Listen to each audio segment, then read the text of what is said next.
Muy buenos días. Bienvenidos todos a este octavo congreso del Centro de Ciencias Agropecuarias. Es este congreso virtual del cual, bueno, pues es nuestro último día del evento. Y bueno, ahora tenemos la participación de una médico egresada de aquí de la institución, la médico Isabel Romero Méndez. Por cierto, una médico que cuando fue alumna, pues una alumna muy entusiasta, muy empeñosa, y creo que se refleja en su actividad que ahorita van a escuchar lo que haya emprendido durante el tiempo que tiene ya como médico egresado y muy comprometido en su trabajo. Como indicaba, ella es médico veterinario zootecnista por la Universidad Autónoma de Aguascalientes, directora fundadora de FISAVET, Centro de Fisioterapia y Rehabilitación Veterinaria.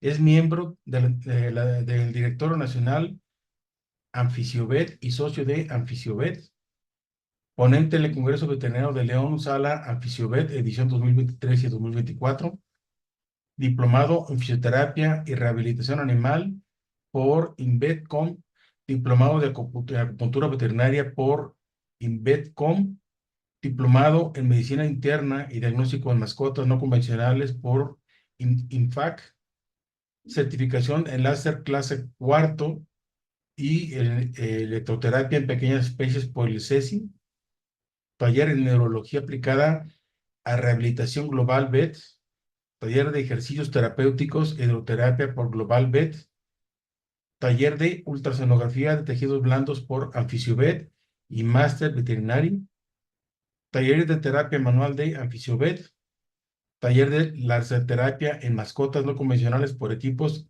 interferenciales, taller de acupuntura PEN por INVETCOM, cursado actualmente. Bueno, ella nos va a compartir su plática, que es ¿qué es el área de fisioterapia? Yo creo que es un tema del cual realmente poco sabemos, poco estamos enterados y yo creo que va a ser de mucho interés para todos. Bienvenida, doctora, y muy amable por aceptar nuestra invitación. Gracias. Hola, Doc. Muy buenos días. Muchas gracias a ustedes por la invitación. Como usted dice, orgullosamente egresada de la Universidad Autónoma. Entonces, comparto pantalla.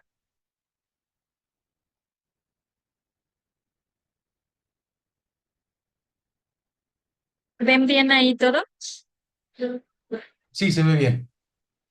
Muy bien. Entonces, bueno, comenzamos. Antes que nada, pues nuevamente agradecer al Centro de Ciencias Agropecuarias y a Plan por la invitación.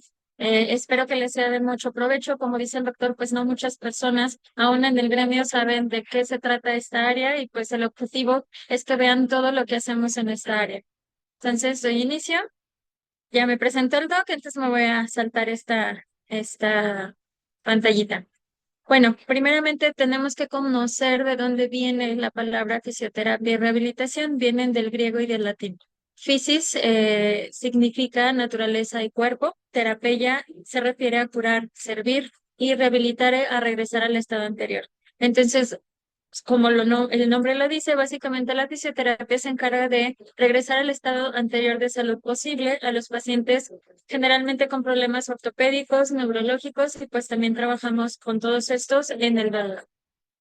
Algunos diccionarios como el Merriam-Webster lo define como la terapia para la preservación, la mejora o la restauración del movimiento y la función física deteriorada o amenazada por discapacidad, lesión o enfermedad. Nosotros utilizamos el ejercicio terapéutico, modalidades físicas o agentes físicos, que más adelante vamos a ver algunos, dispositivos de asistencia y la educación y capacitación en el caso de medicina humana del paciente, en el caso nuestro del tutor. Los agentes físicos que menciona esta definición son todos los elementos físicos con los que contamos los fisioterapeutas y que empleamos para intervenir en el cuerpo del paciente con fines curativos. Y bueno, pues ¿qué pacientes son candidatos a la fisioterapia? Todos los que ya próximamente espero trabajen en clínica o en otras especies. Muchos de nuestros pacientes sufren problemas ortopédicos, ya sean agudos, como la ruptura del ligamento craneal cruzado, o problemas crónicos degenerativos, ya la luxación patelar que nunca se detectó, no se operó y que ahora es una osteoartrosis, por ejemplo. Pacientes con problemas neurológicos, los típicos de trauma medular agudo realmente traumático, el atropellado, el que se cayó de la azotea, el que se les cayó de las manos, el chihuahuita pequeño, etcétera. Los pacientes deportivos, como todo deporte, los deportes, y depende del tipo de deporte, estos pacientes son predispuestos a ciertos tipos de lesiones. La fisioterapia puede ayudarlos no solo con las lesiones, sino a mantener libres de contracturas después de una actividad intensa, por ejemplo, una competencia, ayudar, igual que lo vemos en medicina humana. Los cachorros de razas predispuestas son animalitos que podemos empezar a trabajar desde muy pequeños si no se puede hacer algo quirúrgico para su problema. En estos pacientes podemos capacitar al tutor, decirle, mira, tu paciente, perdón, tu mascota es predispuesto, no sé, a displasia de cadera. Entonces tenemos que cuidar el peso, que su crecimiento no sea acelerado, que su dieta sea adecuada, etcétera. Y los que en todos lados hay, los pacientes gerontes. Todos estos muchas veces coinciden en que son pacientes con dolor. Y el dolor es una de las cosas que trabajamos primero y con más fuerza en fisioterapia. El dolor se define como una experiencia sensorial desagradable asociada a un daño tisular real o potencial. Esto es importante. Hay pacientes que, como no sé si conocen el síndrome de la bata blanca, en cuanto el perrito ve a alguien con Filipina empieza a temblar. Todavía no le hacemos nada, pero él asocia una experiencia anterior desagradable con que le vamos a generar daño. La vacuna o algún manejo que se haya hecho le haya generado estrés o dolor, el paciente esto lo registra. Entonces, los miembros fantasmas, por ejemplo, también es una realidad que puede haber dolor en un miembro que ya se amputó y el sistema nervioso lo registra como doloroso. Entonces, esto es importante y por eso la definición dice daño tisular real o potencial. Existen diferentes tipos de dolor a mi vista como médico. Yo puedo ver dolor evidente donde el paciente no apoya, como en este primer, no sé si ven mi cursor, como en este primer imagen de la izquierda, el paciente tiene una claudicación grado 4, es muy evidente que algo está pasando ahí, por lo cual no quiere apoyar. En el otro paciente, pues bueno, igual a una claudicación, no quiere pisar. Y en el último paciente, pues si yo me acerco a una zona dolorosa, el paciente generalmente quiere morder o responde de manera gruñoncita, agresiva. Esto es muy evidente, ¿no? Algo le duele. Todavía no sabemos qué está pasando, pero algo evidentemente le duele. Y luego tenemos el dolor que no es evidente. Este es un punto muy importante porque en la consulta a veces no encontramos nada, el propietario dice es que no come, está muy quieto, no anda jugando con los demás como siempre, lo ve aislado. Obviamente hay que hacer un examen físico general completo. Si no encontramos a veces algo evidente, a veces se puede asociar al dolor y hay que indagar un poquito más en esto. Lo típico que nos dicen, ya no se sube a la cama a dormir conmigo, antes sí lo hacía, lo quiero cargar y grita, o lo quiero subir al coche y grita. En las noches, los pacientes, sobre todo los gerontes que tienen dolor por osteoartrosis en este clima frío y húmedo, parecen almas en pena. Los pobres van, vienen, no duermen, y el propietario dice, como que no encuentra su lugar, como que está muy inquieto, es que está, va y viene. Entonces, este tipo de cosas que nos dice el tutor durante la consulta nos tiene que llamar la atención. El que el propietario diga no come, se la pasa acostado, ya ni siquiera se levanta para hacer pipí o popó. A veces nos dicen es que ya tiene incontinencia. Cuando manejamos el dolor, resulta que el paciente lo que no quería era desplazarse hasta el patio donde hacía del baño para hacer pipí o popó, ¿no? No quiere caminar o en el paseo es común que el paciente va caminando y de repente ya se sienta y dice yo ya no puedo más. Muchas veces dicen cardiopatía o no cardiopatía, es que se agita. Hay que verificar si no es cardiopata y aun cuando sea cardiopata, hay que ver si no hay dolor también. Siempre descartar otros problemas es importante, pero son cosas que ya nos pueden estar hablando de dolor y que como médicos tenemos que saber que hay que ponerles atención. Y bueno, en el examen fisiátrico, ¿qué hacemos? El examen fisiátrico es un conjunto del examen físico, examen ortopédico y examen neurológico. Muchas veces nos llega el paciente con un problema ortopédico y resulta que también hay algo neurológico, hay dolor, hay diferentes déficits propioceptivos, por ejemplo, o al revés, llega el paciente con déficit propioceptivo y todo es neuro, ¿no? También hay que revisar ese paciente en cuanto a ortopedia, porque cuando yo lo quiero poner a hacer ejercicio dentro de mi rehabilitación neurológica, si el paciente tiene un problema ortopédico como una luxación patelar, pues no voy a poder hacer sentadillas a lo mejor tan fácil o le va a molestar al paciente. Es importante hacer algo completo. Dentro de lo que hacemos es obviamente estos tres exámenes. También podemos medir rangos de movimiento que se hacen con un aparatito que se llama goniómetro. Es un instrumento que parece un transportador con dos reglitas y lo que hace es ayudarnos a medir los rangos de movimiento, flexión y extensión del paciente, por ejemplo. Aquí puse un ejemplo, la flexión y la extensión, según la literatura, la flexión son 20 a 40 grados, la extensión de 160 a 170, hablando del codo. Y hay otras literaturas que inclusive ponen de referencia ciertas razas. Pero ¿qué pasa si yo tomo en cuenta estas razas y digo, híjole, pero es un dachshund, ¿ahí qué hago? En estos casos, lo mejor es medir el miembro contralateral. Muchas veces ves que uno está muy fácilmente, se extiende, se flexiona a un rango, digamos, aceptable, y ves el otro y está con una restricción de movimiento impresionante. A lo mejor no va a coincidir con la literatura, pero tienes casi siempre el lado contralateral. En el examen fisiátrico vamos a terminar con un análisis de toda la información donde vamos a ver las deficiencias, que es todo lo que el paciente tiene en el examen físico general, que si está gordito, que si tiene dolor a la palpación de músculos cervicales, etcétera. Y estas deficiencias, ¿a qué me van a llevar? Bueno, el paciente, por ejemplo, no puede mantener su peso en pie porque hay dolor. Esa es una discapacidad y me va a llevar a limitaciones que es ya hablando de actividades en su vida diaria. Por ejemplo, completa incapacidad para pararse, no se puede desplazar, no puede ir a orinar y defecar de forma independiente. Después de hacer todo esto, hacemos un plan de trabajo. Entonces, empezando por el examen físico general, tengo que poner atención claramente al motivo de la consulta, pero durante mi examen físico tengo que ver si hay o puedo identificar signos de dolor según la historia clínica, claro. Hay que observar, hay que palpar, hay que tomar muy bien la historia clínica y si es necesario, tengo que mandar pruebas de gabinetes. Es importante preguntar si hay antecedentes de eventos traumáticos, si está tomando medicamentos, si está tomando suplementos y entonces empezar a sensibilizar al tutor. Muchas veces vienen, no sé, por tos, pero ve uno al perro y está así todo chueco y no siquiera se puede mantener, o no se sienta o no se puede mantener de pie. Inmediatamente se acuesta porque no tolera estar de pie por dolor. Eso nos tiene que llamar la atención y por supuesto vamos a tratar la tos, pero podemos ir mencionando al tutor, oiga, ya había notado esto, ya había visto que el Chachito no, casi nunca se está parado, luego se sienta, o ya había notado que carga su peso hacia adelante, por ejemplo, y hablar muchas veces de la calidad de vida del paciente con el tutor concientiza mucho al propietario y empiezan a tomar más en cuenta estas recomendaciones y dice, ok, ahora que salga de la tos se lo traigo para que revisemos esto que me está diciendo. O inmediatamente te dicen, ¿qué podemos hacer? Es muy común que nos lleguen pacientitos que nos digan, ay, es que ya está viejito, ya por eso no puede caminar. Ojo, o mucho ojo ahí.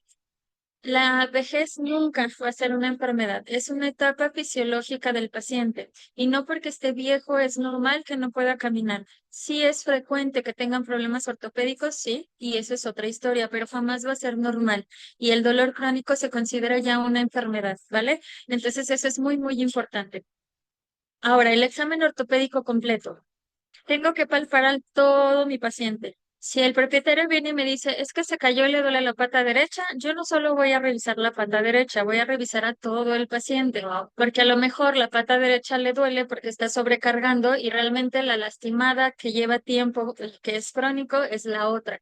Entonces, ojo ahí, es muy importante hacer un examen ortopédico completo, desde la palpación de cuello, espalda. Vamos a ver en un examen fisiátrico las posturas, por ejemplo, este gran danés, la pobrecita no podía levantar su cuello. Para los que han tenido gran danés o conocen un poco de la raza, el síndrome de Wobbler, que es una inestabilidad cervical, puede tender a tener esta postura típicamente. Son pacientes que empiezan con ataxia y que tienen muchísimo dolor, pueden acabar en tetraparesia o tetraplegia. Este otro paciente, el de la derecha, es una fila brasileño. El círculo amarillo es justo donde se encuentra en el perro el centro de gravedad, que es a la altura de T10, la vértebra torácica T10. Si nosotros observamos el miembro torácico, estas rayitas que puse aquí se llama diagrama de Dempster. Este diagrama nos ayuda a ver cómo es biomecánicamente la postura y todas las articulaciones se marcan con un puntito. Si se fijan en la parte de atrás, la paciente tiene los miembros hacia adelante. Esto quiere decir, esta postura a mí me dice, algo está pasando que la paciente está cargando su peso hacia atrás. Entonces tengo que revisarlo y voy anotando todo lo que voy encontrando. Esta otra paciente de la izquierda tiene una deformación flexural de su carpo, de hecho es una cachorra y tendía a adelantar su carpo hacia craneal en estación. Si corregíamos haciendo algún ejercicio, se podía corregir, pero mucho tiempo hizo esta postura. También en el miembro torácico derecho, si se fijan, tiene un ligero valgus. Entonces, esto, desde que yo ya estoy tomando la historia clínica y estoy viendo cómo se para el perro, cómo camina o gato, ya estoy tomando información. A este paciente a la derecha ni siquiera tengo que tocarlo para ver que tiene muy poca masa muscular en miembro pélvico izquierdo, ¿no? Entonces, esto me dice, esto no es a lo mejor de ahorita, esto ya quizás es algo crónico. Aquí puse algunos videos en donde evaluamos marchas, una claudicación grado 4 de esta paciente que tenía una osteoartrosis muy severa de rodillas. La izquierda era la más afectada, pero la derecha también estaba sumamente afectada y esa la pisaba porque no le quedaba de otra. Ay, perdón, se me... Uy. Este gatito es un gatito que sufrió una ruptura de ligamento craneal cruzado y se operó. Aquí estamos revaluando su marcha después de la cirugía. En gatitos a veces es complicado hacerlos caminar. Podemos utilizar su transportadora porque generalmente en un lugar extraño tienden a quererse ir a su transportadora. Si se fijan, hay una claudicación, pero es una claudicación muy leve, no es una claudicación grado 4 como la primera. Y en este otro paciente, pues el pobrecillo no sabe uno qué le duele más, si el codo, la cadera, el hombro, y efectivamente tiene osteoartrosis en diferentes partes de su cuerpo. La siguiente parte de mi examen ortopédico es el examen en decúbito. En el examen en decúbito hay autores, por ejemplo, vemos que muchos españoles hacen el examen ortopédico de pie. Yo hago una parte de pie y otra en decúbito. En decúbito lo que yo quiero hacer es movilizar cada articulación desde los dedos, carpos, codos, hombro, ver si hay dolor a la flexión o a la extensión. Palpo los músculos. Cuando voy palpando los músculos y generando ligera presión, yo puedo ver si hay alguna contractura porque el paciente responde contrayendo el músculo y el miembro. Pueden gruñir, puedo yo ver qué está pasando, dónde duele. A lo mejor no sé todavía qué está pasando ahí, pero sé que ahí es el sitio de dolor y entonces ya puedo indagar más. Los dedos, las uñas son muy importantes. Vemos comúnmente pacientes con las uñas larguísimas y que en la marcha, pues ahí le hacen como pueden y esto claro que tiene que ver con una marcha inadecuada y por lo tanto por dolor. En este otro pacientito, por ejemplo, ella es una chiquitina en la que estamos revisando los dedos, espacios interdigitales y las uñas. Desde ahí empieza mi examen ortopédico. Yo como sé si no trae ahí una espina y por eso claudica. Cosas tan sencillas que a veces pasamos por alto. Este otro pacientito es un hurón. Este huroncito tiene un problema en columna toracolumbar, perdón. Tiene una paraparesia, pero aunque su problema es neurológico, también tengo que hacer un examen ortopédico, porque yo necesito saber si aparte hay inestabilidad en alguna articulación que me vaya a complicar cuando yo tenga que hacer ejercicios con ese paciente. Hay pacientes muy buenos y muy nobles, como este último video, en el que puedo yo hacer una prueba de cajón y se ve el desplazamiento en esta prueba de cajón que es para ver ruptura del ligamento craneal cruzado, pero va a haber otros pacientes en los que no se pueda. Hay tanto dolor y el paciente tiene masas musculares impresionantes, un fila brasileño, un gran danés, un pitbull, que mis manos no van a poder alcanzar a mover en conciencia. Sé que ahí le duele, ya identifiqué en conciencia dónde está el problema. Ahora, ¿qué hay que hacer? Un examen bajo sedación. Cuando yo estoy haciendo mi examen en decúbito, tengo que observar al paciente. Generalmente se le pide al propietario que no lo esté chequeando, se coloca en decúbito, lo sostenemos de una forma que no lo lastimemos cuando tenemos a alguien que nos ayude. A veces es el mismo tutor. Y bueno, yo puedo ver que cuando manipulo una zona, el paciente, desde lo más evidente, llora o grita cuando manipulo la zona, cuando palpo la zona. A veces solo puedo ver lo que les comentaba muscular que retrae un poquito el brazo. A veces gruñen nada más y toco otros sitios y ahí no me gruñen, entonces yo sé que por ahí hay algo. Si yo tengo dudas, puedo volver a hacer el movimiento para ver si cada vez que yo lo haga hay molestia, porque a veces también coincide de ya me quiero parar, no quiero que me hagan nada, gruñen, empiezan a gritar y no tiene nada que ver con dolor. Entonces repetir donde yo tengo duda el examen, obviamente con delicadeza y con empatía para el paciente, nos ayuda a saber qué está pasando, si sí realmente hay algo molesta o es este pacientito gruñón y gritoncito. El paciente puede estar jadeando durante el examen y cuando yo toco la zona con dolor se detienen y se quedan súper serios, a veces se relamen sus labios, eso es un signo de incomodidad. Lo evidente, que voltean a morder, que se inquietan o pueden simplemente temblar cuando palpo, sobre todo trayecto del ciático, cuando lo palpamos a veces solamente recogen la patita y empiezan a temblar. La sedación. La sedación debería de formar parte de nuestro examen ortopédico. Cuando se hace en la misma consulta, no lo sugiero así, siempre que ya identificamos el sitio y tengo dudas de inestabilidad, por ejemplo, si yo quiero evaluar una prueba de ortolani, ¿se puede en conciencia? Sí, muchas veces se evalúa en conciencia y se ve claramente en conciencia, pero hay veces que tengo duda y que yo identifico en mi examen ortopédico que ahí es el sitio de problema, entonces yo recomiendo que sí se haga la sedación. Cada que se pueda, si hay que hacerla, obviamente si es un paciente geronte, hacer sus pruebas correspondientes para que la sedación sea lo más segura posible, tener todo a la mano ante cualquier emergencia y usar fármacos adecuados para ese paciente. En un examen bajo sedación, yo valoro la estabilidad de la articulación. Si, por ejemplo, yo tengo un paciente que no sé si es ortolani positivo o no sé si es prueba de cajón positiva, tengo la duda, lo cedo, puedo realizar la prueba, puedo estar segura de que sí o no es el diagnóstico y además puedo aprovechar esa sedación para tomar radiografías.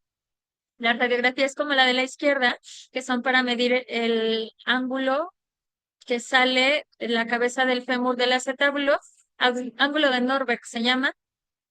Imagínense a un perro con displasia de cadera o con dolor de caderas, ponerlo dentro dorsal para la radiografía, jalar las patas de atrás y aducirlas. Esto le va a doler muchísimo a ese paciente, no se va a dejar, va a ser una experiencia súper traumática, voy a exacerbar el dolor y aparte a lo mejor me sale chueca mi radiografía, ni siquiera va a ser diagnóstica.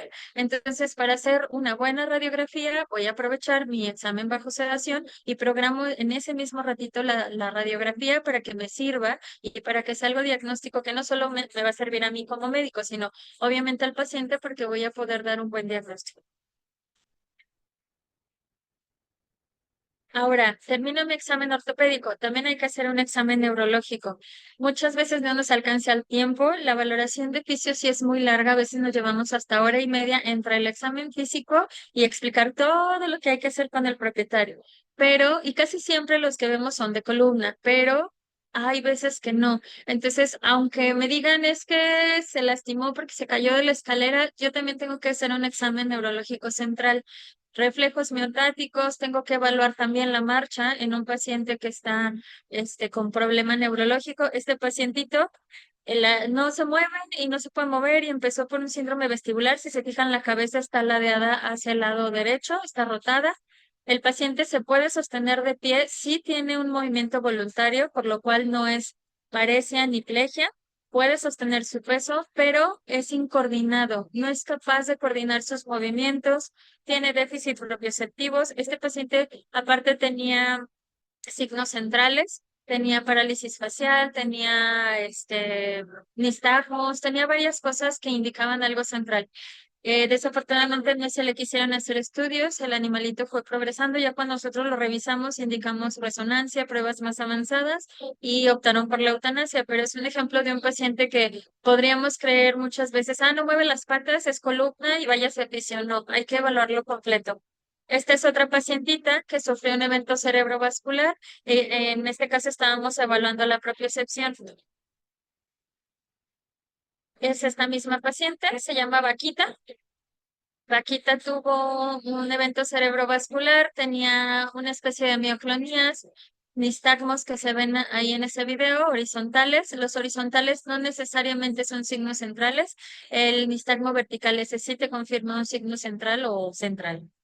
Este otro pacientito es un cachorro de Weimaraner, apenas tenía mes y medio, estaba muy delgado, sus hermanos algunos murieron y si se fijan, si yo no le sostengo la cabeza, el paciente no puede sostenerla y de hecho no puede caminar. Si yo sostengo la cabeza, el pacientito empieza a caminar, un poco torpezón, un poco atáxico, pero podía caminar. Estos chaparritos tenían problema infeccioso con neospora.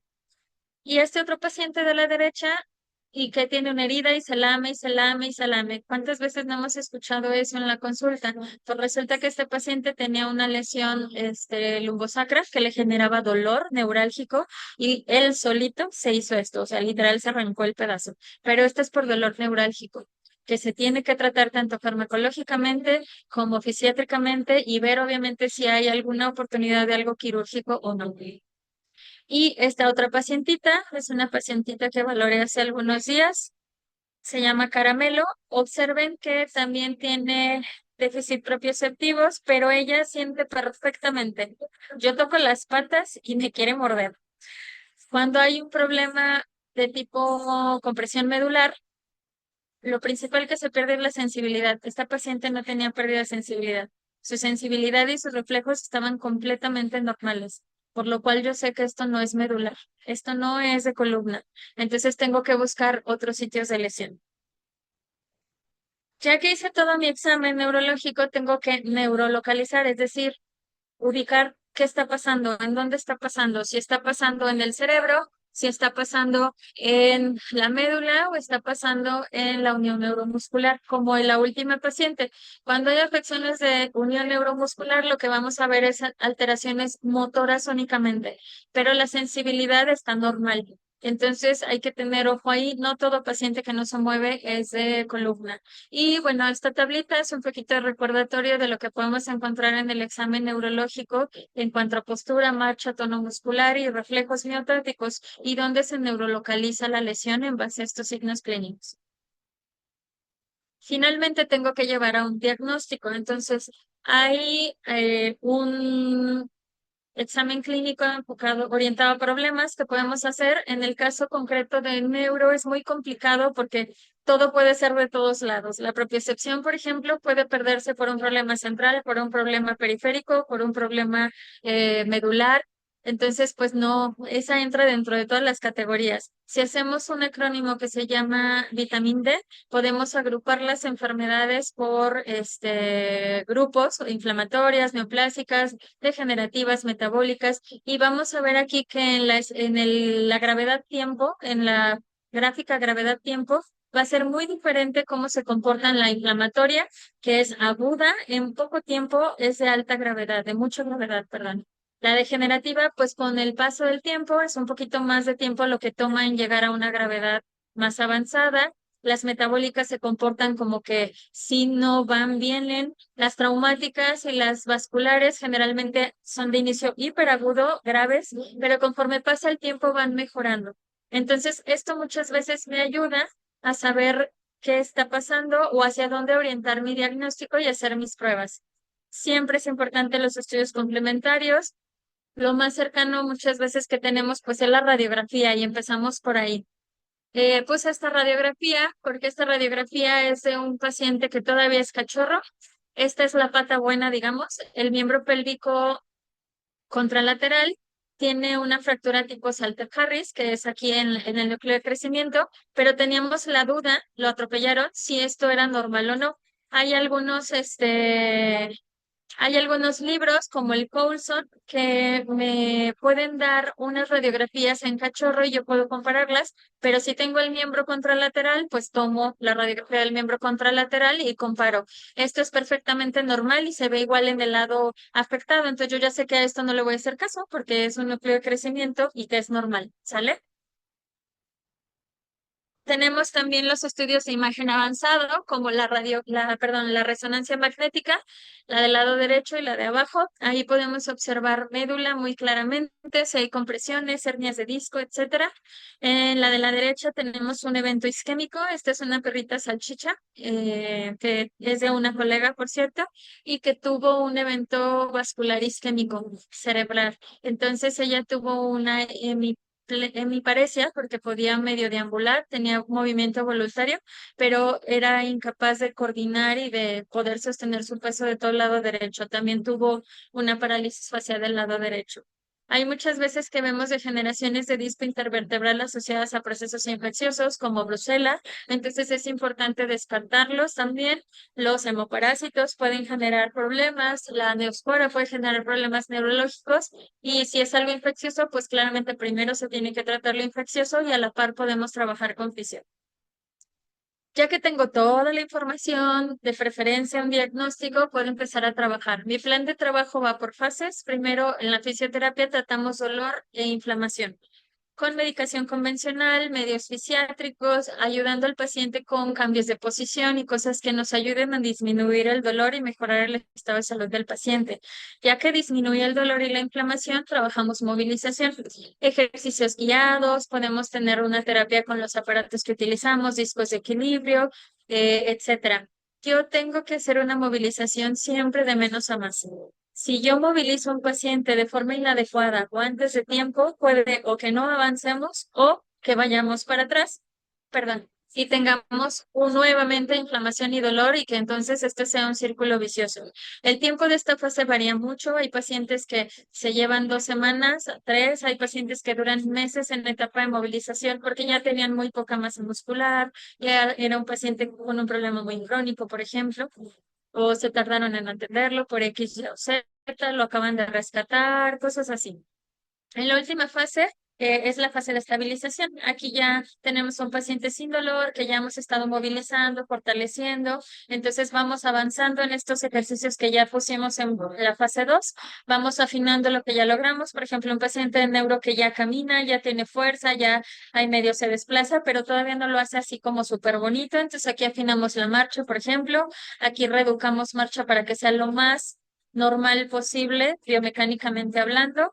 En pacientes con problemas crónico-degenerativos, pues no los vamos a poder curar como tal. No voy a eliminar toda la osteoartrosis que ya tiene, pero puedo mantenerlo lo más sano posible, sin dolor y avanzando esa degeneración lo más lento posible de aquí en adelante. Son pacientes que a lo mejor no se dan de alta, pero que puedo trabajar con ellos durante mucho tiempo, cada 3 meses, antes del frío, antes de las lluvias, y que puedo entonces ir estabilizando y manteniendo. Además, como les dejamos ejercicio a los propietarios en casa, ellos solitos van viendo, ay, ¿sabe qué, doctora? Hoy hicimos sus bicicletas y todo bien. Pero antier y ayer no les quiso hacer. ¿Cómo ve? Se lo llevo a ver si tiene dolor o es como un semáforo para el propietario. Entonces, verde, todo está bien, hace sus ejercicios, se mantiene. Amarillo, ya como que ciertos ejercicios no los quiere hacer, como que lo veo raro, y como propietario ya aprendí a identificar estas cosas y sé cuándo tengo que llevarlo a la fisiocontrol. Para hacer estas fisioterapias tenemos lo que ya mencionábamos en las primeras diapositivas, agentes físicos y diferentes herramientas. Los agentes físicos son todos los de la izquierda, como su nombre lo dice y como vimos en el diccionario, son todo lo que utilizamos con fines terapéuticos que viene de la naturaleza. Si se acuerdan, venía la definición con naturaleza, cuerpo. Entonces, todos estos vienen de la naturaleza. El frío, el calor, el sonido, la luz, que va ahí la fototerapia y la terapia, el magnetismo, la magnetoterapia, electroterapia en todas sus modalidades y el agua, la hidroterapia. Todas son terapias que utilizamos con fines de sanación, de mejorar el estado de salud del paciente con efectos terapéuticos, vaya, y los vamos a ver un poquito adelante. También hay otro tipo de terapias que nos ayudan, sobre todo en pacientes con degeneración o mucho dolor. La acupuntura es una de las áreas que nos apoya mucho en el área de fisioterapia y en la clínica también. La terapia neural, las células madre, la proloterapia, que es la aplicación de soluciones con cierta concentración de dextrosa, lo que hacen es inflamar y regenerar todo eso. Es como un volver a empezar. Tengo una degeneración, aplico mi proloterapia, entonces inflamo y vuelvo a como remodelar toda esa lesión, ¿sale? Los ejercicios terapéuticos que forman parte de toda fisioterapia, algunas veces se pueden colocar ventosas cuando tenemos síndrome miofascial, que es que la fascia, el músculo, la piel, todo ese tejido se queda pegado. Es muy común cuando hay una cirugía y no se moviliza esa zona, se queda así como todo pegado, y si el paciente genera un movimiento donde estira esa zona, duele bastante.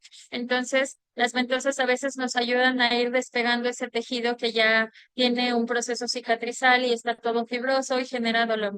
El masaje, hay muchos tipos de masaje, desde masajes para mejorar el retorno venoso, masajes para descontracturar, pretouchage se llama uno, hay percusión, hay muchos y cada uno tiene su función.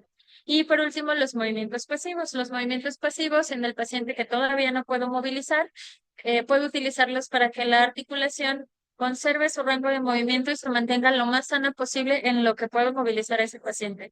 En pacientes viejitos, por ejemplo, que ya no caminan tanto, lo puedo enseñar al propietario y se lo hace correctamente, lo podemos hacer como rutina. Es como nosotros cuando estiramos, te movemos la cabeza, movemos los hombros, es algo parecido.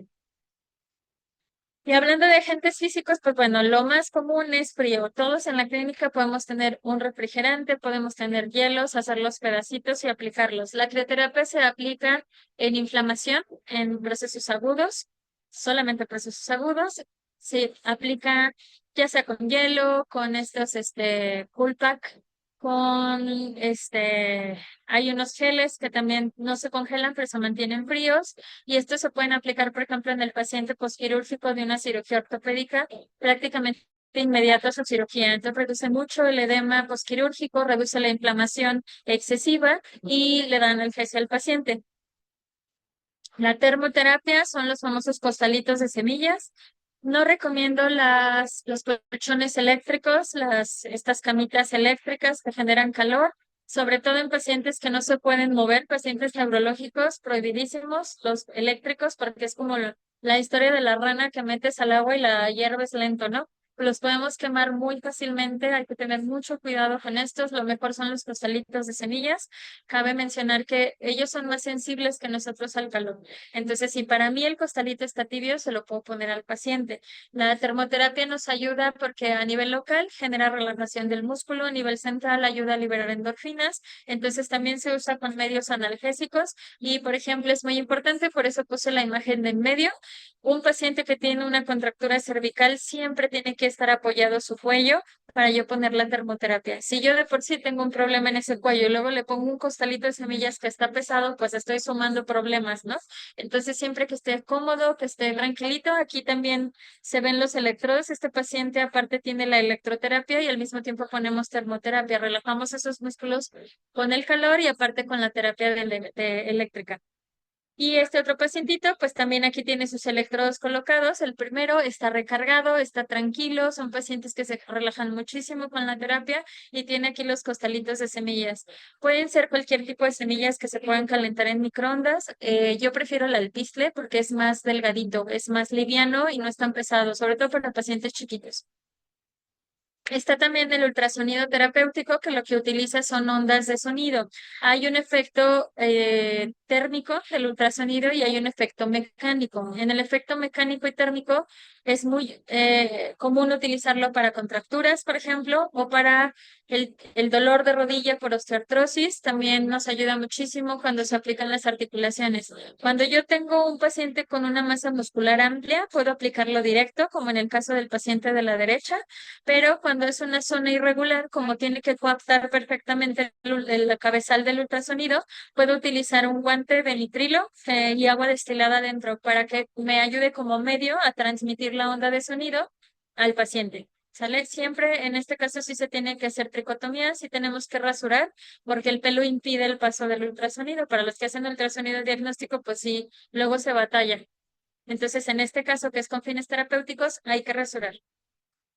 El láser terapéutico y la fototerapia son herramientas que nos ayudan a desinflamar básicamente con analgesia. Depende en qué fase estemos, las frecuencias que utilizamos, los joules que utilizamos, ahora sí que la dosificación cambia dependiendo qué quiero lograr. Hay terapias que son en barrido, que son unos cabezales más amplios que yo puedo desplazar por la zona que quiero, pero ahí a veces no estamos seguros qué tanta energía se queda por zona.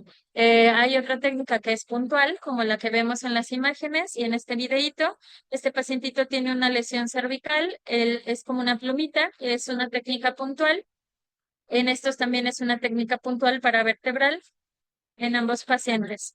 Entonces, lo que hace el láser es un efecto de fotobiomodulación, estimula el metabolismo de las mitocondrias, ayuda a la regeneración, porque justo estimula el metabolismo celular, nos ayuda con el edema, nos ayuda a producir sustancias antiinflamatorias y a inhibir las proinflamatorias.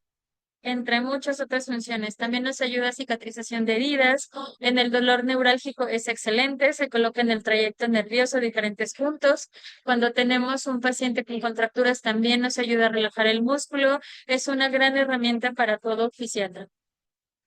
La electroterapia en todas sus modalidades, hay terapia eléctrica para dolor, los famosos TENS que todo el mundo conoce, está la electroterapia para estimulación muscular, los NEMS, y están los EMS. Los EMS son para estimulación muscular, los NEMS son para neuromuscular. El músculo que está denervado o no inervado se puede trabajar con este tipo de corrientes y ya depende que tenga mi paciente, pues ya las utilizo. Veo dónde los coloco, si en el trayecto nervioso, en el músculo puntualmente para contractura, o qué es lo que necesito, y entonces modifico frecuencias, intensidades, modifico el tipo de onda y ya puedo tener un fin terapéutico. Este pacientito tenía una lesión toracolumbar. Aquí estábamos generando una corriente de fortalecimiento para la zona glútea.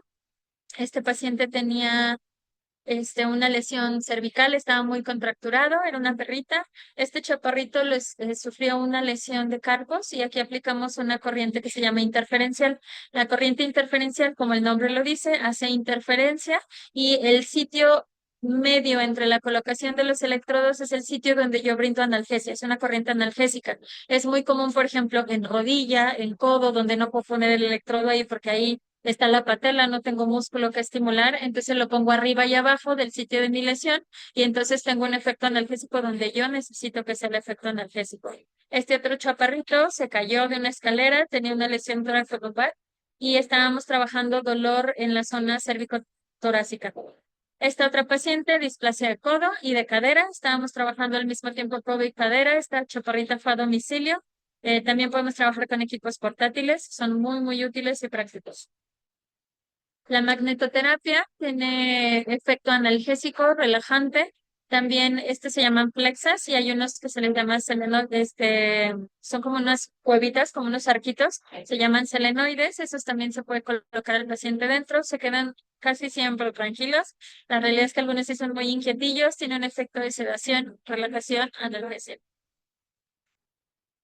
La masoterapia es todo aquello que involucra el masaje. Entonces, desde masajes que nos ayudan al drenaje linfático, que es como si acariciáramos al paciente desde abajo hacia arriba, sosteniendo como ligera presión y que nos ayuda sobre todo en pacientes que no se pueden mover por X, Y o Z razón, problema neurológico, porque es posquirúrgico, etcétera, nos ayuda a que haya un mejor retorno venoso. Los movimientos pasivos que les comentaba hace un momento son movimientos de las articulaciones, básicamente zona por zona, hacemos deditos, hacemos carpo, flexión y extensión, movilizamos escápula, hombro, codo, todas las articulaciones lleva una técnica, no solamente es así mover las patitas porque podemos lastimar y puedo yo hacerlo en el consultorio, puedo enseñar a veces al propietario. Hay tutores que realmente no son tan hábiles con esto y preferimos no mandarlo porque sabemos que pues no son tan hábiles y puede salir peor, pero hay tutores que son excelentes haciendo los ejercicios y nosotros los enseñamos y verificamos que los hagan bien, los pueden hacer en casa sin ningún problema y mantener un poquito mejor las articulaciones de ese paciente geronte o de ese paciente posquirúrgico que todavía no va a caminar en unos días o no va a empezar a moverse porque es paraparésico. Entonces ahí los podemos indicar y mantenemos la salud del resto de las articulaciones porque estimulamos tendones, ligamentos y músculos a mantener un rango normal. También hay unas cosas que se llaman distracciones, que es como si jaláramos la articulación ligeramente, no sé si se ve, estoy haciendo con mi dedo, hacemos esto y luego el otro dedo y luego el otro dedo. Estos también generan un estímulo a nivel articular en los receptores que tenemos ahí. También está la hidroterapia. La hidroterapia es excelente en los pacientes que tienen problemas ortopédicos o neurológicos, pero no es nada más los meto al agua y ya está. La temperatura del agua tiene que ser de ciertos grados. Tengo que tener, dependiendo que quiero lograr, el nivel del agua. Si yo pongo el agua hasta el carpo, es un tanto por ciento de flotabilidad y de disminución de la carga del peso del paciente. Si lo pongo hasta la rodilla, a lo mejor ya es un 50%, si lo pongo hasta el hombro, un 75%. Entonces, yo le estoy ayudando al paciente a que sea un poco más fácil por la flotabilidad del movimiento. La resistencia del agua, el simplemente moverse dentro del agua, genera resistencia y entonces yo puedo fortalecer mucho más rápido porque es de bajo impacto, pero estoy generando un esfuerzo muscular mayor. También puedo utilizar la temperatura para relajar los músculos, puedo ayudar a reeducar la marcha, puedo generar fortalecimiento, puedo tener muchos beneficios y bueno, en pacientes que son sanos y son deportistas puedo hacer fortalecimiento, pero generalmente la indicación es caminata, ¿sale? Hay que tener, volviendo a la hidro, mucho cuidado con los pacientes con lesión cervical.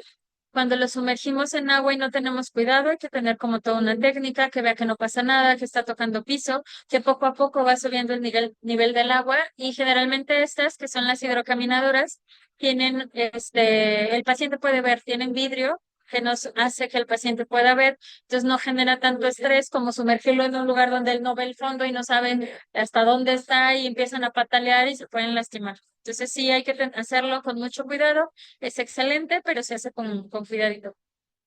¿Qué más? Sí, ya hay muchos agentes físicos y ya nada más hago eso y ya, pues no. También tenemos que ver la dieta y la condición corporal del paciente. No es lo mismo rehabilitar a un paciente que tiene una buena condición corporal a uno que está 1 de 5, súper flaquísimo, sin masa muscular, todo caquéxico, o a uno que tiene un 5 de 5, que está súper obeso, que tiene una enfermedad a lo mejor de base. Es importante ver si el paciente no es hipotiroideo o tiene alguna otra Cushing o alguna otra condición, porque eso me va a interferir con mi rehabilitación.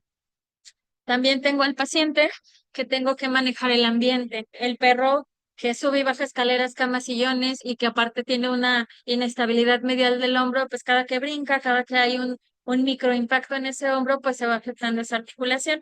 El manejo, tengo que enseñar al paciente, al paciente, perdón, no, al tutor, que si tiene un paciente Dachshund, tiene que cargarlo de cierta forma para mantener mejor su salud de la columna, una higiene de columna adecuada. Si tiene una lesión, pues con mayor razón. Tengo que enseñar al propietario cómo mover al paciente de lado, al paciente que no se puede mover y que necesito estarlo cambiando de decúbito. Es muy importante enseñar al paciente, enseñar qué tipo de arnés, cuánto tiempo debe durar el paseo, porque es típico que es que está gordito y tiene problema de rodilla. Ah, bueno, lo voy a poner a caminar 2 horas para que baje de peso. No, claro que no. Tienen que ser pequeños paseos porque si no, lejos de ayudar, voy a perjudicar al paciente. Y esto el propietario no lo sabe, lo tenemos que decir nosotros como indicaciones, aparte de lo que hacemos en la sesión de fisio. La convivencia, bueno, si es un paciente que ahorita tiene una ataxia, que está saliendo de una cirugía de neuro, de una hemilaminectomía, por ejemplo, pues no puede andar conviviendo con sus hermanitos, brincando, corriendo, o sea, no, tiene que haber un manejo ambiental, un manejo de convivencia, un manejo de la forma de cargar, paseos de ayuda, que los arnés que nos ayudan en los paseos son importantes porque a veces el propietario, el pobre, yendo agachado y la verdad también se lastiman. Entonces también tenemos que cuidar al tutor, decirle cómo cargarlo para que no se lastime tampoco el tutor, porque luego el que acaba en fisio es el pobre tutor. Si hay alguna enfermedad diagnosticada, es importante que se estén realizando los controles. A mí no me sirve de mucho saber que es hipotiroideo si no sé si está controlado o no. Ah, pues sí, sí toma medicamento. Ah, ok. Cada mes tiene que ir a hacer su chequeo para ver si TSH y T4 están en rangos, si no estoy intoxicando al paciente porque ya bajó de peso y ya la dosis de levotiroxina ya no es la misma, por ejemplo, ¿no? Al paciente de Cushing se está tomando su Ibetoril o no, hace cuánto no le hacen pruebas, al paciente cardiópata, oye, pues a él no lo voy a poner a la caminadora, ¿no? Porque lo puedo agitar, lo puedo estresar, puedo generar problemas y más si no está medicado. Entonces, si hay enfermedades ya diagnosticadas, es muy importante darle seguimiento con su médico tratante. Si yo soy el médico tratante, yo lo hago, pero si yo no soy el médico tratante, ¿sabe qué? Acuérdese que a Chachito le toca ya revisión de corazón en tantos meses y sus pruebas de laboratorio o su ultrasonido control, no sé. Y pues los estudios de gabinete control, que es lo que estamos mencionando ahorita. En cuanto a dieta y condición corporal, ya dijimos, pues no es lo mismo rehabilitar a este chaparrito que rehabilitar a un paciente flaquísimo o una condición corporal normal. El espacio y el ambiente, aquí hay algunos ejemplos. La primera fotografía vemos unas escaleras bloqueadas porque ya no debería de subir esa chaparrita a las escaleras y entonces los papás hicieron aquí un bloqueo con una puertita muy práctica. Abren, suben con el chaparrito cargado, si es que duerme arriba, lo dejan arriba y cierran la puertita de arriba y así el paciente no tiene acceso a las escaleras.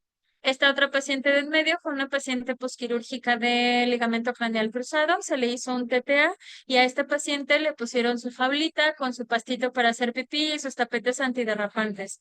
Estos chaparritos son posquirúrgicos de columna, tienen que estar en un ambiente donde estén cómodos, cama acolchada pero firme, estarlos cambiando de posición, pañal cubre cama si es necesario para que no se orinen, es muy importante en cuanto a cuidados paliativos.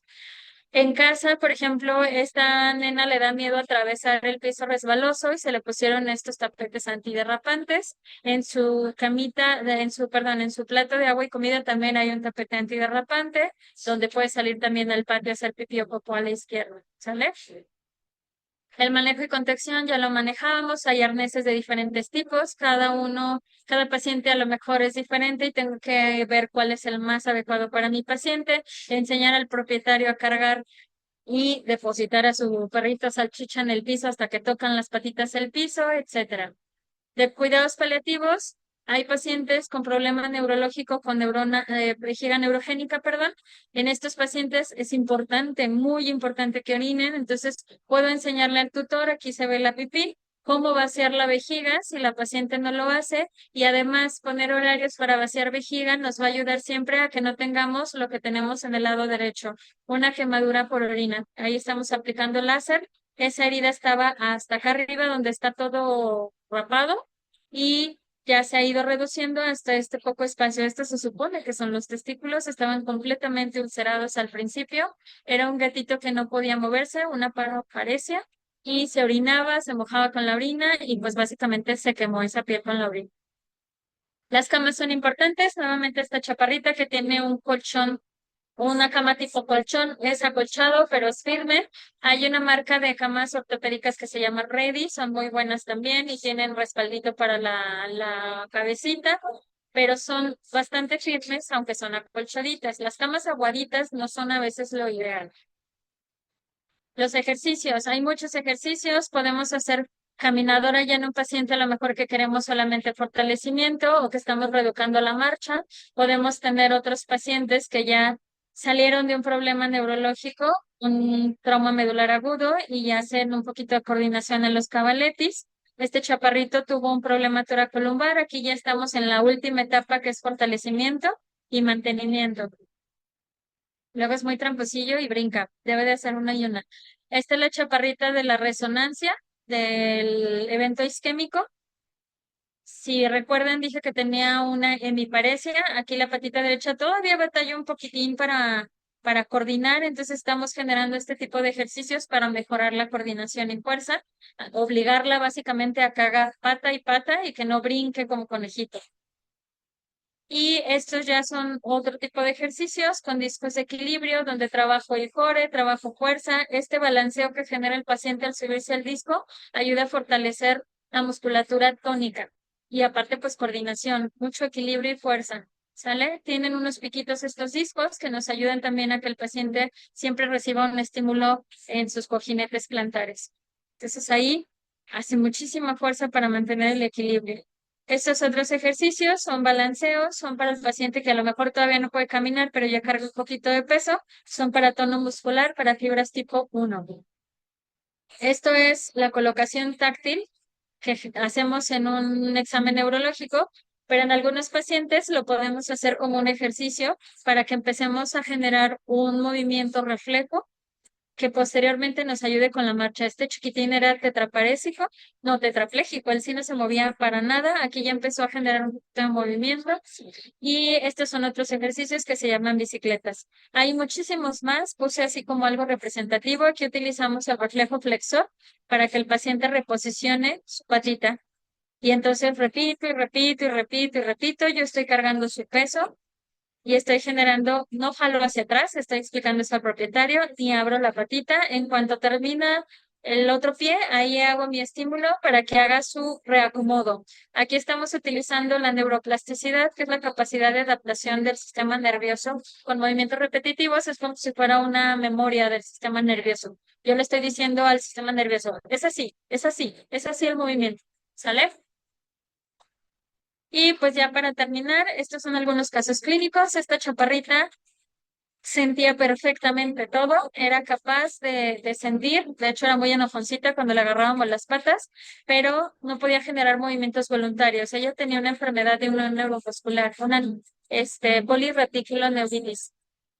Y ella se fue a Guadalajara con el doctor Dugarín, neurólogo, se diagnosticó y la mandaron a fisio. Ahí es la evolución de cómo poco a poco fue ganando fuerza y peso y la apoyábamos con un cacahuate, le dábamos premio y ella se empujaba con las patas de atrás como una especie de sentadilla asistida. Aquí ya fue levantándose poco a poco y aquí empezamos a trabajar en caminadora para que pudiéramos lograr una marcha. Ellos venían de Zacatecas, muy, muy buenos tutores, la verdad le echaron muchas ganas. No fueron muchas terapias, más bien fue ejercicio en casa, mucho ejercicio en casa. Y aquí está la chaparrita ya después de, creo que fue un mes, mes y medio. No corre de la mejor manera, corre como conejillo, pero pues es un paciente que de estar tirado como fideo ya tiene una vida relativamente normal. Este otro chaparrito es un chaparrito que sufrió, no supimos el diagnóstico en realidad, llegó con una tetraplegia. Aquí empezamos a trabajar con él, no se podía desplazar, tenía contracturas en los músculos de perdón, bíceps y en cuello. Ahí medio empezaba a querer dar pasos, ya movía la cola. Ahí estamos haciendo una especie de sentadilla. Ahí lográbamos ya apenas que se quedara de pie unos segundos y manteníamos unos segundos. Y ya posteriormente empezamos a generar marcha con este chiquitín. Aquí ya asistiéndolo empezaba a generar movimientos voluntarios y aquí hay todo chueco, pero ya empezaba a caminar y luego tuvimos que hacer ejercicios de coordinación para ir corrigiendo la marcha. La tutora estaba estudiando terapia física, era una muchacha, una chavita que apenas estaba estudiando y la verdad, muy bien, ella también le echó muchas ganas. Ella también fue una polirreticuloneuritis que además tenía tumor en cerca del ano, tenía un mastocitoma. La paciente de estar completamente tumbada caminó, pero tuvimos, ahí por ejemplo se ve que no carga nada de peso, ahí ya cargaba un poquito de peso, tuvimos que utilizar esta órtesis, muñequera para darle soporte. Ahí trabajamos con bandas de fuerza, balanceos, bicicletas, hasta lograr que los pacientes se levantara por sí sola y se ve que pierde fuerza de repente. Ahí ya daba unos pasitos y así, es toda su evolución. Al final de cuentas, tuvo unos meses muy buenos ya caminando y corriendo, pero la tuvieron que dormir debido al mastocitoma.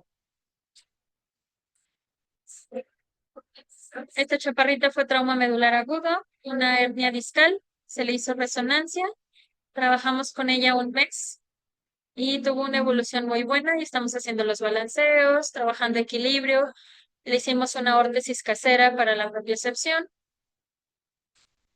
ahí ya cargaba un poquito de peso, ahí ya andaba de chiva loca. Y aquí pues seguimos trabajando con electro, con fortalecimiento de glúteos. La paciente muy tranquila y muy contenta en sus terapias, hasta eso muy bien portada. Esta fue remitida por los colegas de Hospital y a su vez era de un colega de Ciudad de México. Ahí estamos haciendo sentadillas con premio, estimulando ya la musculatura rápida, las fibras tipo 2. Aquí ya andaba caminando y esto ya es prácticamente en la actualidad. Este es un chiquitín que también vieron en la presentación, que no movía absolutamente nada. En chiquitos es mucho más fácil porque es más fácil cargarlos que en los grandotes como la Fosky. Aquí hacemos balanceos para generar un poquito de mejora en el tono muscular, sus bicicletas, los reflejos que vimos, ahí no hacía nada. Si se fijaron en el otro ya levantaba las patitas para posicionarlas en la mesa. Ahí todavía no hacía nada de eso. Una patita apenas. Ahí ya se podía parar de pie, ya movía la colita, su lesión fue cervical, ahí ya movía las dos patitas, de adelante y de atrás, ya podía subir. Ahí empezamos con coordinación, caminadora, aunque si se fijan estoy sosteniendo las patas de atrás. Primero trabajábamos atrás, luego adelante y ya. Paciente que empezó a dar sus pasitos y ya luego fue coordinación y fuerza. Y hasta una palomita ya por último. Esta chaparrita pues no la encontramos allá afuera de la clínica, no podía caminar. Le hicimos una especie de, con un gancho y unas vendas y ahí cosas, le hicimos algo para sostener, que perruchara, estimular la percha. Trabajamos con movimientos de retirada, igual que lo hacemos con los perros, también lo hicimos con la palomita. Ahí ya sentía un poquito más, pobrecita, pero pues necesitábamos que moviera las patitas. Ahí hacíamos cargas de peso chiquitas y luego la agarramos de las patitas para que aleteara y bueno, pues, fue todo un show esa paloma. Ella tuvo citasicosis que le generó la paraparesia, se trató con doxiciclina. Aquí ya empezaba a aletear, a mover sus patas por voluntad propia, a quererse subir a una camita ahí que le hicimos. Ahí ya medio daba pasitos, todavía la pata izquierda tenía un poquito de debilidad, pero ya empezaba como poco a poco a caminar, a equilibrarse con sus alitas, y hasta que caminó y voló, y nos abandonó además. Ahí ya volaba y ya caminaba, y pues ya fue una palomita feliz y recuperada.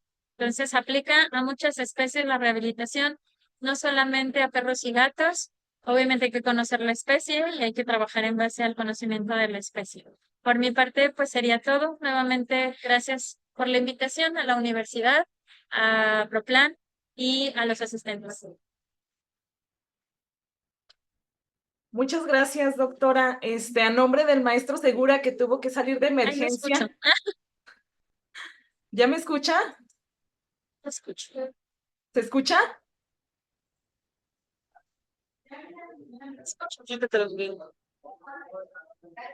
Bueno, el maestro Segura tuvo que salir de emergencia. No sé si me está escuchando.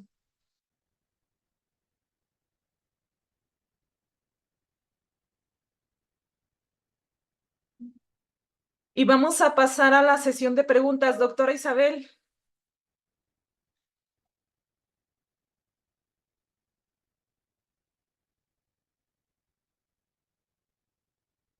Doctora Isabel, ¿tiene su micrófono apagado?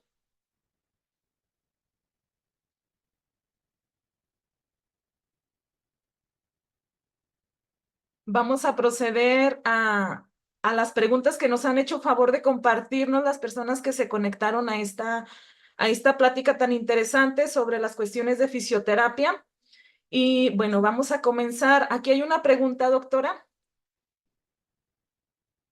que dice, en el caso de un problema de tipo compresión medular, ¿qué porcentaje de efectividad tendría el uso de la fisioterapia? Perdónenme, no escuchaba nada, pero a ver si me puedes repetir la Claro pregunta. que sí, con muchísimo gusto. Dicen los participantes del chat, en el caso de un problema de tipo compresión medular, ¿qué porcentaje de efectividad tendría el uso de fisioterapia?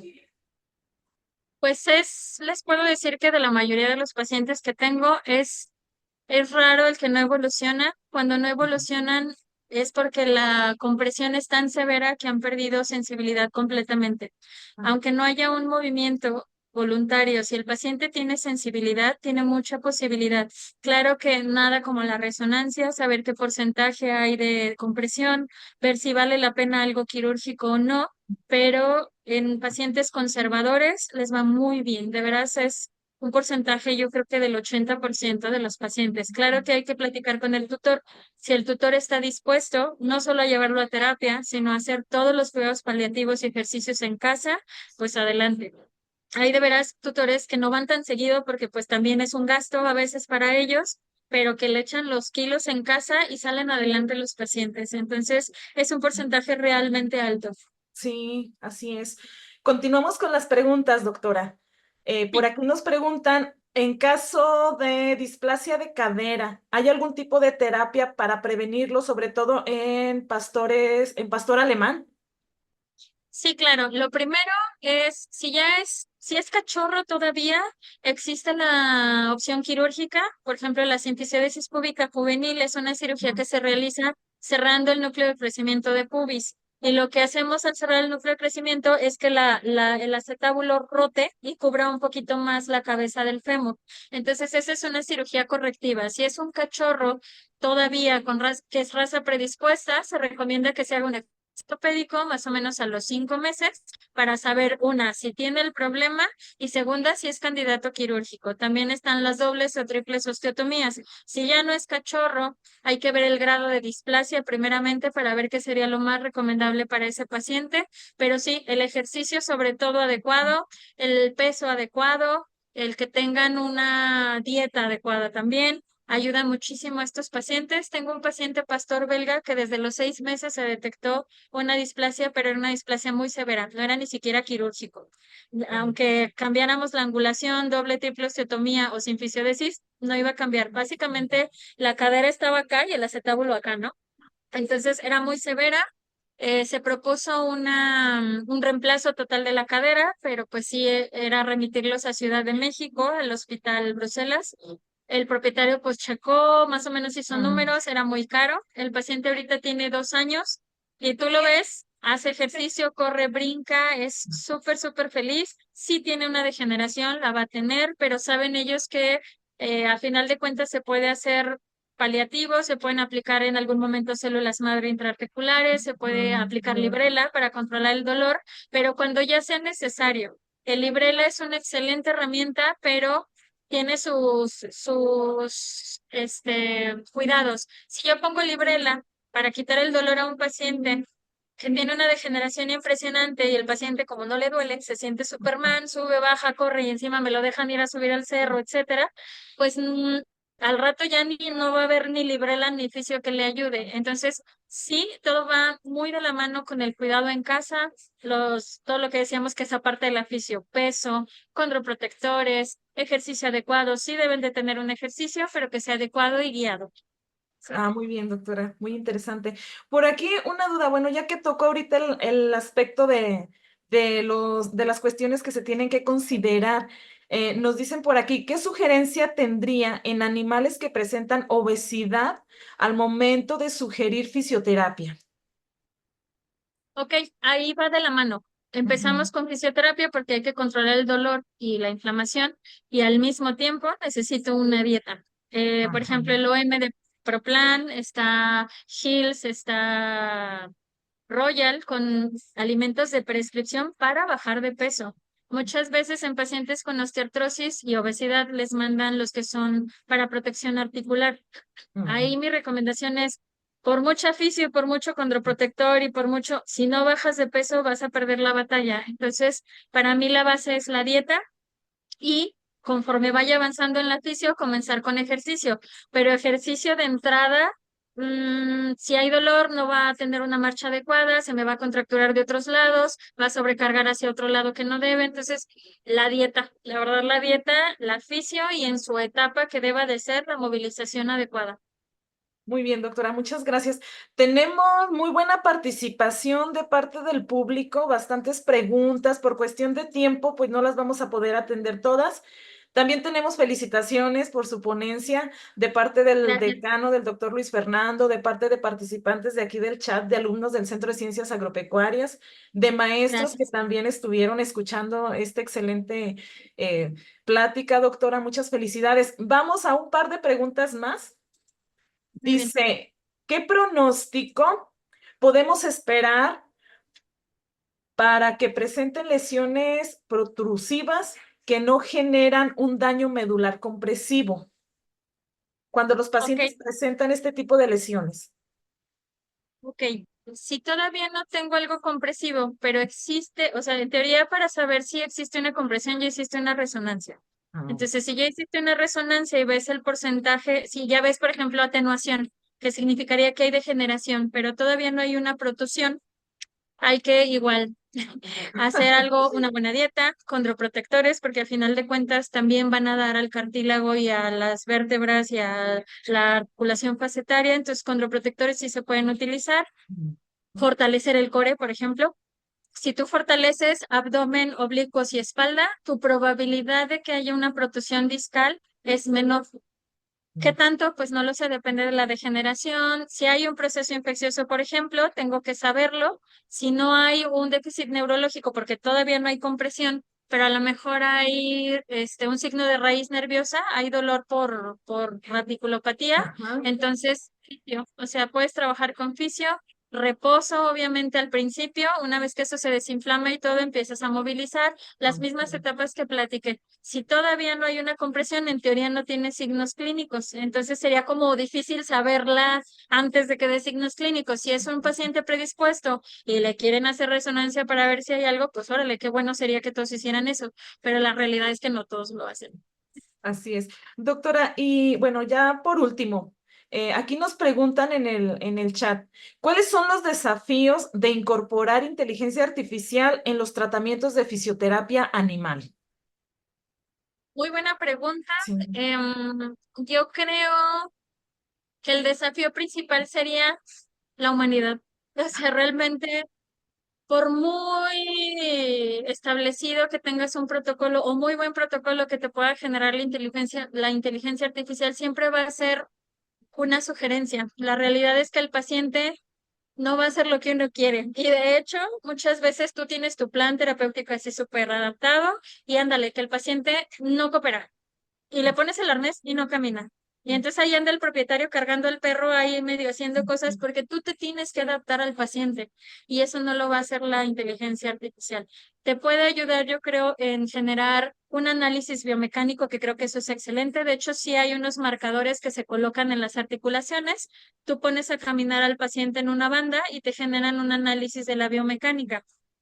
Desde ese punto de vista, excelente, pero como tal, para tratar al paciente es bien complicado porque puedes tener 3 pacientes con hernia discal en la misma zona, en el mismo porcentaje y cada paciente va a ser diferente y a lo mejor vas a tener que adaptar diferente a cada paciente en los ejercicios porque este sí coopera, este no coopera y este es excelente en sus ejercicios. A lo mejor este tiene unos tutores súper, súper, súper clavados con los ejercicios y este no. A este, si lo llevan a fisio, pues date por bien servido. Entonces, creo que la limitante es esa, que hay que también generar mucha empatía con el paciente. Hay pacientes que si los tratas bonito hacen el ejercicio y hay otros que si les das premio hacen el ejercicio o por muy bonito que los trates no cooperan. Entonces, Ujú. creo que en ese punto estamos limitados con inteligencia artificial, pero en el punto de análisis creo que es excelente. Sí. Muy bien, doctora. Pues muchísimas gracias. Hay todavía un montón de preguntas, pero se las vamos a hacer llegar por otro medio. Fue Sí, claro, una plática, una charla muy, muy interesante. Despertó el interés de qué quienes bueno. estuvieron conectándose. Y pues agradecerle a nombre del Centro de Ciencias Agropecuarias de la Universidad Autónoma de Aguascalientes su valiosa participación, su colaboración y compartir con los estudiantes, con la comunidad universitaria pues todo esto que ha aprendido durante el transcurso de su ejercicio profesional. Muchas felicidades. Y ya pues a nombre me voy a permitir entregarle y leerle el reconocimiento. Permítanme, voy a compartir pantalla.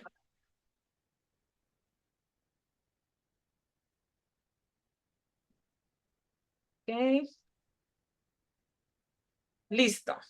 Bueno, a nombre de la Universidad Autónoma de Aguascalientes, me permito entregar el presente reconocimiento a la MBZ Diplomado Isabel Romero Méndez por la impartición de la ponencia ¿Qué es el área de fisioterapia? En el marco del 8º Congreso Virtual del Centro de Ciencias Agropecuarias, Aguascalientes, México, 13 de diciembre de 2024, Celumen Proferre, y firma el doctor Luis Fernando Cisneros Guzmán, decano de este Centro de Ciencias Agropecuarias, y también el maestro Gerardo Segura Bernal, jefe del Departamento de Ciencias Veterinarias. Muchas gracias, doctora. Muchas felicidades. Ya con esto, pues damos por concluidas las actividades de esta 8ª edición del Congreso del Centro de Ciencias Agropecuarias, agradeciendo a todos los participantes, a todos los ponentes, a todos los que estuvieron al pendiente de que este evento se pudiera realizar. Doctora, pues muchísimas gracias y muchísimas Gracias felicidades. a No ustedes. sé si quiere agregar algo. Híjole, pues a mí me encanta lo que hago, de eso vivo. Sí, se Y la verdad nota. luego con muchísimo gusto. Es un Sí. área muy gratificante. Honestamente, he hecho clínica durante casi 13 años desde que egresé y ya tengo 4 y cacho en fisioterapia. Sigo aprendiendo día a día. Los invito a quien les interese que se unan a la Asociación de Fisioterapeutas de México, Anfisiobet, de la cual formo parte.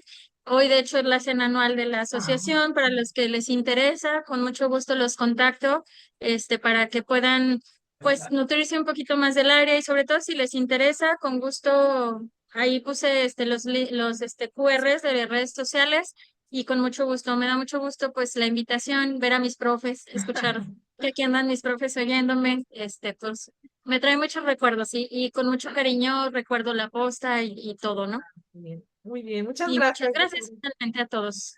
Bueno, muchísimas gracias, doctora. Muchas gracias a todos. Gracias. Nos vemos en la siguiente edición. Hasta luego, buen día. Bye.